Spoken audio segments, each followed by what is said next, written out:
अन्नदाता, पग पग पर है संग तुम्हारे अन्नदाता। लहू किसानों का बन के पसीना सींचता है धरती का सीना। मेहनत का तेरी हक दिलवाने, नई तकनीक नई खोज बताने। पशुधन को गुणवान बनाना, पौध सुरक्षा को सिखलाना, खेती के सब गुर समझाने, भारत का सरताज बनाने। आठों पहर है संग तुम्हारे अन्नदाता, अन्नदाता। नमस्कार, मैं शालिनी आप सभी दर्शकों का अन्नदाता कार्यक्रम में स्वागत करती हूँ। हर रोज की तरह कार्यक्रम में हम आज भी लेकर के आए हैं खेतीबाड़ी से जुड़ी हुई बहुत सी लाभकारी जानकारियां। तो चलिए सबसे पहले देखते हैं कि क्या है विशेष आपके लिए आज के कार्यक्रम में। राजमा की सफल खेती के उत्पादन पर किसान का अनुभव। अधिक पैदावार हेतु हल्दी की फसल में किए जाने वाले जरूरी कार्य। अधिक मुनाफे के लिए मछलियों के आहार प्रबंधन पर जानकारी।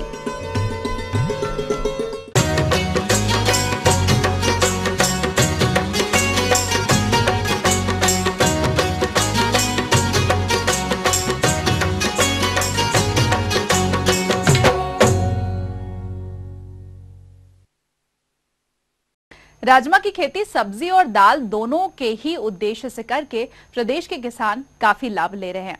हिमाचल प्रदेश के एक ऐसे ही किसान गंभीर कुमार आज हमारे साथ मौजूद हैं, जिन्होंने राजमा की फसल अपने खेतों में लगा रखी है। तो आइए जानते हैं उनसे कि वो अपनी फसल से अच्छा उत्पादन लेने के लिए फसल में कौन कौन से महत्वपूर्ण कार्यों को अपनाते हैं। किसान भाई नमस्कार, अन्नदाता कार्यक्रम में आपका एक बार फिर से स्वागत है। आज हम बात करेंगे फ्रांसबीन की फसल की और साथ ही साथ जानेंगे एक किसान का अनुभव कि किस तरह से उन्होंने उन्नत जो फ्रांसबीन की फसल है उसको पैदा किया है, और साथ ही साथ जानेंगे वो तकनीकी जानकारियाँ जो इन्होंने इस खेती को तैयार करते समय बरती है। इन सब को बताने के लिए हमारे साथ मौजूद हैं गंभीर कुमार जी।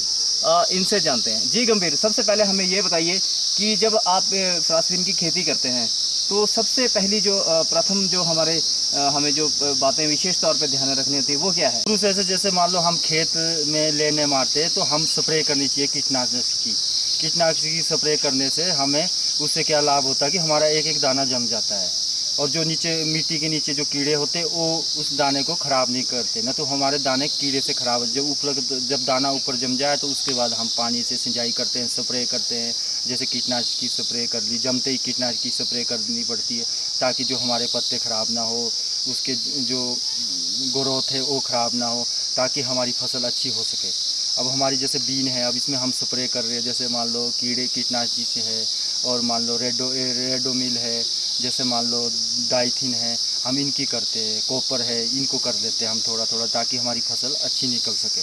जब शुरुआत की बात करें, जब हम इसको पौधारोपण करते हैं, जो इसकी रोपाई की जाती है, तो उस समय क्या विशेष तौर पे हम ध्यान में रखते हैं? उस टाइम हमें ध्यान रखना चाहिए कि जैसे ज़्यादा बारिश नहीं होनी चाहिए। जैसे ज़्यादा बारिश होगी तो बीज ख़त्म हो जाता है, क्योंकि एक बीज आजकल हमारे को 600 रुपये किलो के हिसाब से मिलता है। हम इसके लगाते हैं तो इसमें डिस्टेंस ज़रूरी होता है कोई पौधे से पौधे को कुछ नहीं, इसमें दूर रहना चाहिए, 4 इंच 5 इंच दूर रहना चाहिए बूटा, ताकि जो ग्रोथ ले सके बूटा और इसमें हमें फल मिल सके। यानी कि एक बूटा अगर ठीक रहे तो आधा किलो पौना किलो फल दे देता है एक बूटा आराम से। अगर जैसे बढ़िया मेहनत हो, गोबर गाबर पाले, जैसे खाद खुद बढ़िया पाले, तो उससे हमें स्प्रे बढ़िया हो जाए तो आधा पौना किलो आराम से मिल जाता है एक बूटे में। और जब हम इसके अगर सिंचाई की बात करें तो कितना पानी इन पौधों को पानी तो इसमें इसकी ये तो जैसे बरसात होती है उतना पानी देना पड़ता है इसको पानी बहुत ज़्यादा चाहिए। जितना ज़्यादा हम पानी देंगे उतनी अच्छी बीन होगी हमारी। और अगर खादों की बात करें तो किस तरह की खाद आप इसके लिए प्रयोग करते हैं? ये मान लो जैसे मिक्सचर है, यूरिया है, और मान लो कई खाद चली हुई, जैसे मान लो पोटास है, ऐसी खादें डालते हैं हम, जैसे 2-3 खादें डाल दी। और इस खरपतवार की निदाई के लिए आप क्या किसी का प्रयोग करते हैं या हाथों से? हाथों से गुड़ाई करते हैं। गुड़ाई करने के बाद उसके बाद घास नहीं जाई देती, जैसे आपको दिखाया अभी थोड़ी देर पहले घास नहीं दे रहे थे हम। तो उसे निदाई करते हैं हम, और खिलने से इसकी गुड़ाई करते हैं ताकि जो उसका बूटा टूटे ना। झोट की तरफ मिट्टी डालते हैं। तो जब इसकी बेडिंग तैयार की जाती है तो क्या उस समय कोई सावधानी बरतते हैं आप? उस टाइम ये सावधानी बरतनी पड़ती कि थोड़ी सी घास नहीं आना चाहिए। छपाई करते हैं हम उस टाइम, जो ताकि जो छोटा घास है वो ख़त्म हो जाए। हम छपाई करेंगे, उसके बाद फिर दूसरी बारी और एयर देंगे, मट्टी चढ़ाएंगे उसमें, जो बूटा टूटे ना। जैसे आप लोग देख रहे हैं ये बूटा हरियाली है, इसमें बढ़िया फल निकल रहा है। इस टाइम पानी दे रहे हैं हम, पानी खूब देना पड़ता है। बारिश नहीं हो नहीं रही, बारिश की वजह से किसान मारा जा रहा है। जब बारिश हो जाए तो अच्छी उपलब्ध होती है, जब बारिश ना हो तो फिर कम होती है। तो अगर अधिक बारिश हो जाए तो उस स्थिति में पौधों को कैसे बचाते हैं आप? उस टाइम तो इसमें ये तो पानी मांगता है ज़्यादा, इसको तो पानी चाहिए ज़्यादा। जितनी बारिश होगी उतना ही बढ़िया होगा। घास नहीं होना चाहिए उस टाइम इसके जड़ों में। घास होएगा तो फल भी सड़ेगा, अगर घास कम होगा तो सारे बचा रहेगा, सब कुछ बचा रहेगा। तो आप अगर इसमें आपकी इनकम की बात करें तो कितनी लागत लगाने के बाद आप इससे जो है इनकम को? मान लो एक किलो में हम ज़्यादा नहीं तो 25-30 हज़ार रुपये, 35 हज़ार रुपये आराम से मिल जाता है 1 किलो बीज में। यानी कि इसमें खर्चा हो जाता है 3-4 हज़ार रुपये खर्चा आ जाता है, 5 हज़ार तक खर्चा आ जाता है 1 किलो में ना जी। जैसे बोना है, खाद दवाई है, दिहाड़ी वाले भी लगाने पड़ते, क्योंकि ये तो है नहीं कि डेली लगाना है, एक ही दिन में लगाना पड़ता है ये। जैसे 1 घंटे में 2 घंटे में लगा रहे तो एक ही टाइम में लगाना पड़ता है। तो आप मतलब कुल मिला के अगर हम बात करें तो कितने समय बाद ये जो पौधा है तैयार होता है, फल देना शुरू करता है? ये मान लो 60-65 दिन में।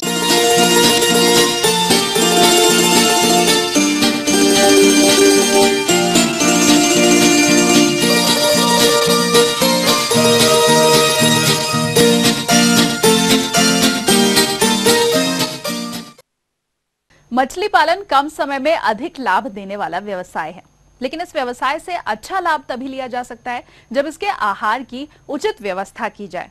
तो मछली पालक भाइयों, आप किस प्रकार से करें इनके आहार की व्यवस्था, इन्हीं सब बिंदुओं पर जानकारी दे रहे हैं एक विषय विशेषज्ञ डॉक्टर CS ढाका।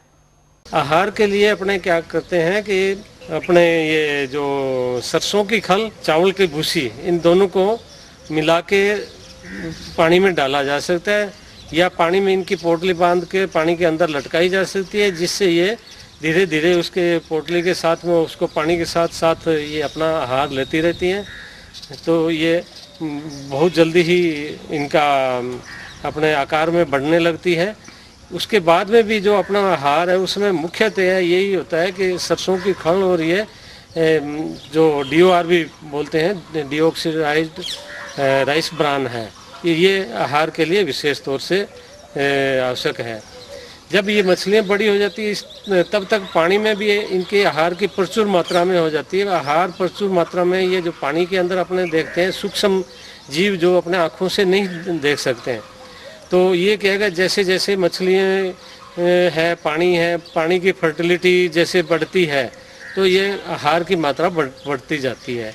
अगर इसमें आहार की मात्रा और बढ़ानी है तो अपने इसमें कोई भी पशुओं का जो गोबर या मुर्गियों के बीट वगैरह डाल देते हैं, जिससे पानी की फर्टिलिटी बढ़ेगी, तो ये आहार मछलियों का और ज़्यादा बढ़ेगा, जिससे मछलियाँ और ज़्यादा पानी में उपस्थित। दूसरी जैसे एल्गी है, एल्गी की भी अपने मछलियों का अच्छा आहार है। अगर ये भी एल्गी होती है तो भी मछलियाँ कोई दिक्कत नहीं आती, अपने अच्छा ग्रोथ करती है। मछली पालन करने के लिए कोई बहुत ज़्यादा जगह की आवश्यकता नहीं होती है। हमारे ये इस तालाब में हमने तकरीबन 3000 मछलियों के बीज डाला था। मछलियों के साथ अगर अपने मुर्गी पालन या बतख पालन करें वो भी बहुत फायदे का होता है। अगर अपने मछली पालन मुर्गियों के साथ करेंगे तो जो मुर्गियों की भींटें हैं जिसमें प्रोटीन की मात्रा, जो यूरिया होती है, यूरिया एक प्रोटीन का सोर्स है, उसको खाती रहती है और मुर्गियाँ बढ़ती रहती है। इसमें मछलियों का बहुत जल्दी बढ़ती है। और उसके साथ में पानी की फर्टिलिटी भी, जो मुर्गियों या बतखों की मीट से पानी की फर्टिलिटी बढ़ती है। पानी की फर्टिलिटी बढ़ने से ये जो सूक्ष्म जीव हैं पानी में वो और पैदा होते हैं, जो बतखों के लिए भी बहुत आवश्यक है, और मछलियाँ उनको खा के बहुत जल्दी अपनी ग्रोथ करती रहती है। बतख अपने जैसे पानी में डालते हैं तो तब अगर ये 1 अंगुल से बड़ी होती है उसको तो बतख नहीं खा पाती है। 1 अंगुल से छोटी जब होती है तब बतखों को इसमें नहीं छोड़ना चाहिए।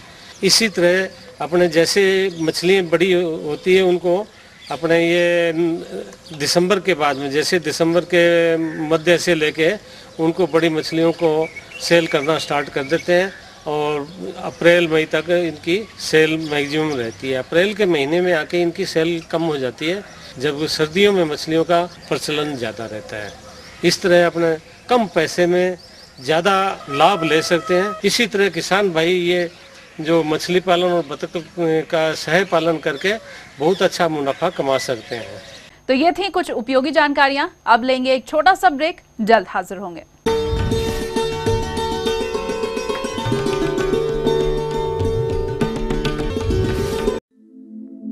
दुनिया के नक्शे पर यह है इंडिया मेरी जान।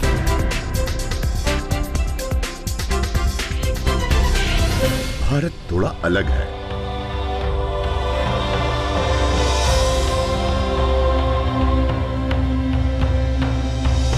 देखा आपने, इतना सा भी छूट जाए तो सच अधूरा रह जाता है। बदलते भारत का पूरा सच। राष्ट्रीय समाचार हर रोज सुबह 8 और दोपहर 2 बजे।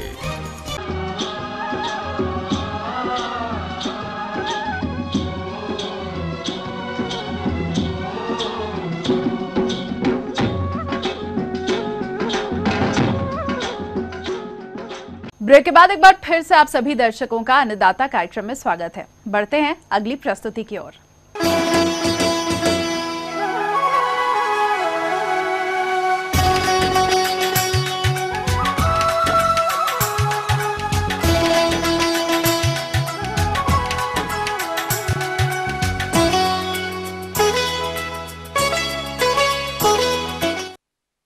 मसाला वर्गीय फसलों के अंतर्गत प्रदेश में हमारे जिन किसानों ने हल्दी की फसल लगा रखी है, उन्हें अधिक उत्पादन के लिए अपनी फसल में जरूरी कार्यों को करना आवश्यक होता है। तो कौन कौन से हैं वो जरूरी कार्य, इस सब पर विस्तार से जानकारी देने के लिए आज हमारे साथ मौजूद हैं हिमाचल प्रदेश के एक प्रगतिशील किसान कृष्ण दत्त।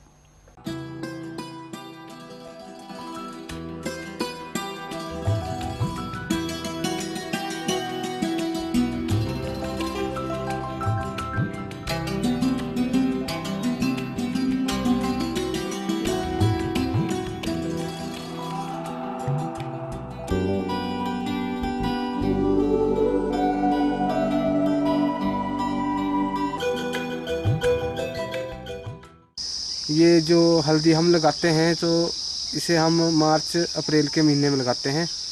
तो इसके ऊपर हमें जिस टाइम बीज लेना होता है तो उस टाइम हमें ये कम से कम 40 रुपये किलो के हिसाब से मिलती है, जो हमें 2000 के करीब लेके इसमें हम 20-25 हज़ार तक का मुनाफा कमाते हैं। हम इसको जब मतलब लगाते हैं तो इसकी 2-3 बार जुताई करते हैं खेत की, और जुताई करने के बाद फिर इसमें बीज लगाते हैं। जिस टाइम इसे लगाते हैं हम खेत में, उस टाइम इन सावधानियों का ध्यान रखना होता है हमें कि ये ज़्यादा से ज़्यादा 1.5 या 2 फुट से ज़्यादा आगे नहीं लगनी चाहिए। ये 1.5 या 2 फुट के बीच में लगनी चाहिए, जो इसका चारों साइड का फासला होता है। इसमें हम खाद वगैरह कुछ नहीं डालते, हम इसमें गोबर यूज करते हैं। ये गोबर से ही अच्छी होती है। अगर इसमें गोबर की खाद डाली जाए तो बहुत अच्छे परिणाम मिलते हैं इसके। और जब बीज लगने के बाद ये मतलब 10-15 दिन में इसकी जब जमाई हो जाएगी तो जैसे इसमें घास वगैरह होगा हम उसको निकाल करके और फिर उसको 1 महीने बाद इसकी गुड़ाई निराई करके और फिर उसके बाद इसमें 1-1.5 महीने बाद इसमें पानी देना शुरू कर देते हैं। इसके लिए हमें ज़्यादातर पानी की आवश्यकता होती है। पानी इसको हफ्ते या 2 हफ्ते बाद बहुत ज़रूरी देना होता है। इसमें अगर ज़्यादा बरसात हो जाती है तो हम इसके साइडों की जैसे नालियाँ होती है उसको काट कर देते हैं, जाकि जो ज़्यादा पानी आए उस साइड से होके निकल जाए। और जो गर्मी के महीना आता है तो उसमें पानी की आवश्यकता होती है इसमें, तो उसमें हफ्ते या 2 हफ्ते बाद पानी की आवश्यकता बहुत ज़रूरी होती है, ताकि इसकी अच्छी पैदावार हो सके। टाइम से 2 बार गुड़ाई करते हैं इसकी, और फिर उसके बाद इसमें घास वगैरह आता है उसको निकाल करके हम उसे साइड में फेंक देते हैं। और कीटनाशक जैसे इसमें कीड़ा वगैरह लग जाता है तो कीटनाशक की दवाइयाँ थोड़ी बहुत छिड़काव करते हैं। बाकी इतना इसमें हमारा खर्चा नहीं होता है कीटनाशक के लिए, मतलब बहुत कम इसमें हम अपनी स्प्रे वगैरह करते हैं, दवाई वगैरह कीटनाशक वगैरह जो करते हैं। इसको हम अभी निकालेंगे, फिर निकालने के बाद इसको साफ़ करके पानी के साथ फिर इसको काट के सुखा के फिर इसको बाज़ार में इसको चक्की में पिसा के फिर इसको हम बेचते हैं। और अधिक जानकारी के लिए आइए मिलते हैं एक विषय विशेषज्ञ से। मई तक के अंत में जो भी फसल लगा चुके हैं किसान भाई, अभी 4 महीने की फसल होने को है, तो यही समय है कि उसमें कंद बनने की प्रक्रिया शुरू हो जाती है। तो कंद बनते समय यह अवश्य ध्यान दें कि जो है उसमें नमी बनी रहे, नमी की कमी नहीं होनी चाहिए। इससे अगर नमी की मात्रा में कमी आएगी तो कंद बनने में रुकावट आएगी। तो इसलिए किसान भाई अवश्य ध्यान दें कि जब अब चौथी महीना शुरू होने वाली है तो उसमें सिंचाई कम से कम 35 से 40 सिंचाई की आवश्यकता पड़ती है। तो इसमें सिंचाई अवश्य चाहिए। तो समय समय पर अभी देखिए सितंबर से अक्टूबर माह के बीच में अगर बारिश नहीं हो रही है तो आप सिंचाई अवश्य डालें, बिल्कुल सूखा स्थिति में फसल को नहीं आने दें।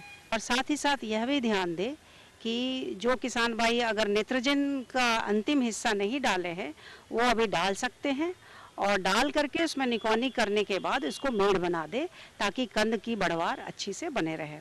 और जहाँ तक की बात आई इसमें कीट व्याधियों की, तो इसमें 2-3 तरह के कीट लगते हैं, जैसे कि लाही।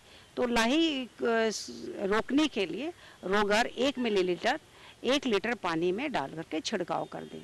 दूसरा जो कीट है तना छेदक कीट है, इसके बचाव के लिए जो मोनोक्रोटोफॉस है 0.05% का घोल बना करके उसको 2 से 3 छिड़काव 15 दिनों के अंतराल पर अवश्य करें। और तीसरा जो कीट है वो पत्ती मोड़ कीट जिसको बोलते हैं, पत्तियां मुड़ने जैसी लगती है, सूखने लगती हैं, तो उसके लिए भी आप रोगर द्वारा उसका निदान पा सकते हैं। 1 मिलीलीटर प्रति 1 लीटर पानी में घोल बना करके अवश्य छिड़काव करें। और जहाँ तक कि रोग की बात होती है उसमें होता है कंद विगलन। तो कंद विगलन आप देखेंगे कि कंद बनते समय भी उसका कंद जो गलने लगता है, तो उससे पहले ही आप निदान के लिए आप ऐसा करें, उसमें डायथेन M45 उसका जो है 0.25% और साथ ही साथ बेविस्टिन का 0.1% उसको मिला करके उसका घोल बना लीजिए और उसको भी 2 से 3 बार छिड़काव 15 दिनों के अंतराल पर अवश्य करें। और दूसरा जो एक बीमारी होता है जिसको पर्ण धब्बा या चित्ती रोग कहते हैं, पत्तियां जिसमें चित्ती पड़ने लगती है और पत्तियां सूखने लगती हैं, तो उसको भी उसके निदान के लिए इसमें भी बेविस्टिन 0.1%, M45 का जो 2.5% का घोल बना करके उसको एक छिड़काव करें और साथ ही साथ उसके 15 दिनों के अंतराल पर कॉपर ऑक्सीक्लोराइड 0.3% का छिड़काव करें ताकि आपका जो फसल है ये बीमारी से मुक्त रहे। आगे और भी यहाँ कुछ रोचक जानकारियां, पर यहाँ पर रुकेंगे एक और कमर्शियल ब्रेक के लिए, जल्द हाजिर होंगे।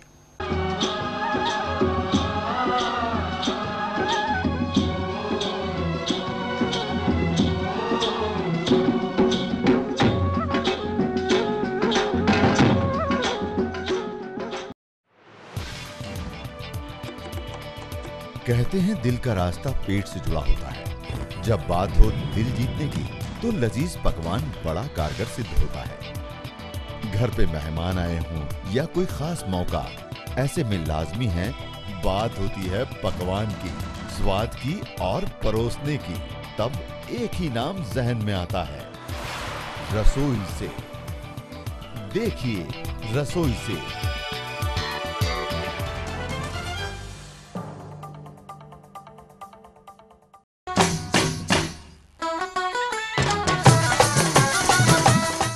बात हरियाणा की,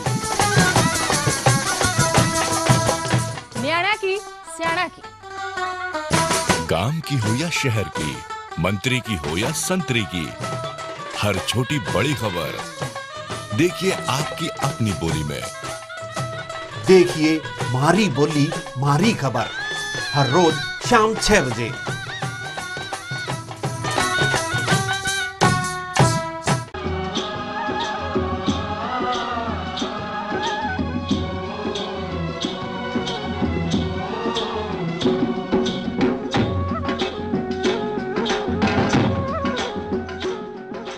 ब्रेक के बाद आप सभी दर्शकों का स्वागत है और चलिए अब रुख करते हैं अगली कड़ी की ओर। अन्नदाता हेल्पलाइन निःशुल्क फोन संपर्क सेवा के माध्यम से आपके द्वारा पूछे गए प्रश्नों में से एक या फिर 2 महत्वपूर्ण प्रश्नों को हम अपने कार्यक्रम में शामिल करते हैं और इसी के तहत आज का चयनित प्रश्न और उसका जवाब इस प्रकार है।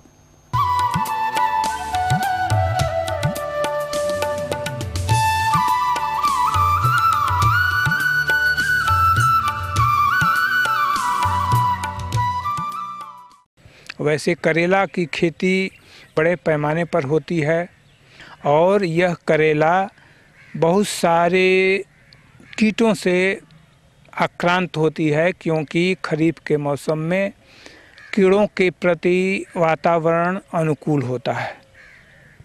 उसमें सबसे ही बहुत ही महत्वपूर्ण कीट जिसे हम फ्रूट फ्लाई या फलमक्खी के नाम से जानते हैं, वह इसको बहुत अधिक नुकसान करती है।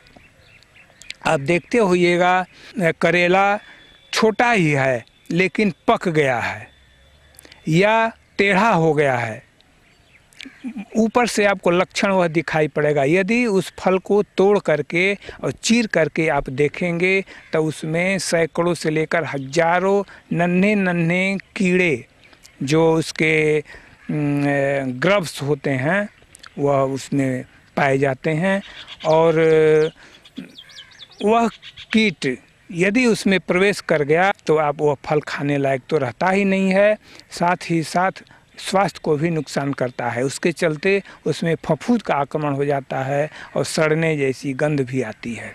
लेकिन यह जो फलमक्खी है, यह फलमक्खी इसका नेचर ऐसा है कि यह जिस फल पर अंडा देती है, इसके अपने ओविपोजिटर से उसमें छेद करके अंडा देती है, उस फल को खाती नहीं है। इसके चलते इसके नियंत्रण में बहुत परेशानी होती है, क्योंकि यह उड़ करके इधर से उधर जाती है। यह मक्खी की तरह पतली कमर वाली पीले रंग की होती है और केवल अंडा दे करके वहाँ से भाग जाती है। पता ही भी नहीं चलता है कि इसमें अंडा दिया हुआ है, और जब उससे अंडे से लार्वा इसका निकलता है तब वह पक जाता है या टेढ़ा हो जाता है या सड़ जाता है। पहले यदि इसका आक्रमण हो जाए तो इस फलमक्खी से आक्रांत फलों को तोड़ करके आप इकट्ठा करके और ज़मीन में गाड़ दीजिए। दूसरा है कि फलमक्खी को कंट्रोल करने के लिए सबसे आसान तरीका है कि बेट का, पॉइजन बेट का इस्तेमाल करना। वह पॉइजन बेट आप बना भी सकते हैं। आप ताड़ी ले लीजिए या छोवा गुड़ ले लीजिए। छोवा गुड़ का गाढ़ा घोल, छोवा गुड़ इसलिए कहते हैं कि जो खाने वाला गुड़ है उसमें दुर्गंध नहीं होती है, और छोवा गुड़ में दुर्गंध होती है जो फलमक्खी को आकर्षित करता है। और उसमें मालाथियन 2 ml 3 ml प्रति लीटर की दर से आप उसमें मिला दें, 5 ml भी मिला दें, कोई दिक्कत नहीं है। और चौड़े मुंह के बर्तन में छीका बना कर रस्सी में बांध करके आप जो अलान रहता है उसके नीचे आप जगह जगह पर टांग दें, 10 जगह 12 जगह 1 एकड़ में।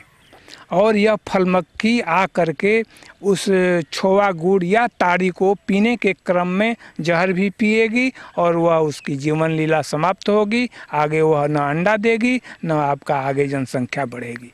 यह बहुत ही कारगरी है, तरीका है। एक और बना बनाया यूजिनॉल करके आता है, बना बनाया पॉइजन बेट, वह भी आकर्षित करता है फलमक्खी को, और उसको भी आप उसी तरह से मार सकते हैं। तो इस तरह से आप, यदि आपके फल लगे हुए हैं और इसका आक्रमण हो गया है तो सड़े हुए फल को तोड़ करके गाड़ दें, और फल पर भी मालाथियन 2 ml प्रति लीटर पानी में घोल के और उसमें छोवा गुड़ या ताड़ी मिला करके स्प्रे भी आप कीजिएगा, तो उससे आपको आपकी फसल से बचाव हो जाएगा और आपकी फसल बच जाएगी।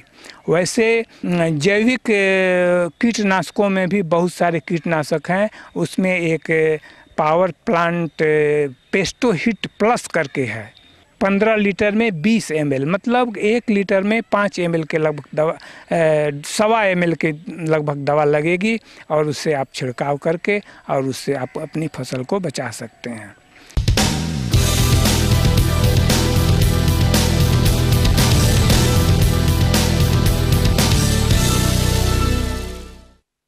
राज्य की विभिन्न मंडियों में कृषि उत्पादों के चढ़ते उतरते बाजार भाव की संक्षिप्त जानकारी इस प्रकार है।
हम ये उम्मीद करते हैं कि आज का कार्यक्रम आप सभी दर्शकों के लिए उपयोगी रहा होगा। किसान भाइयों, अन्नदाता आपकी सेवा के लिए संकल्परत है।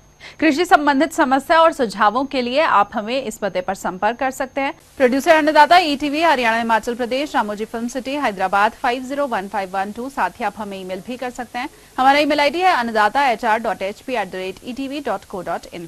इसके अलावा हमारे निःशुल्क हेल्पलाइन नंबर 1800-108-4599 पर सोमवार से शनिवार सुबह 10 से शाम 4 बजे के बीच आप संपर्क कर सकते हैं। और आइए अब देखते हैं कल दिखाए जाने वाले कार्यक्रम की मुख्य झलकियां। अधिक उत्पादन हेतु मक्का की फसल में किए जाने वाले जरूरी कार्य। पावर टिलर यंत्र के महत्व और उपयोग पर एक किसान का अनुभव। तो फिलहाल अन्नदाता की पूरी टीम को दीजिए इजाजत। कल फिर से इसी समय आपसे मुलाकात होगी कृषि संबंधित कुछ और रोचक जानकारियों के साथ। नमस्कार।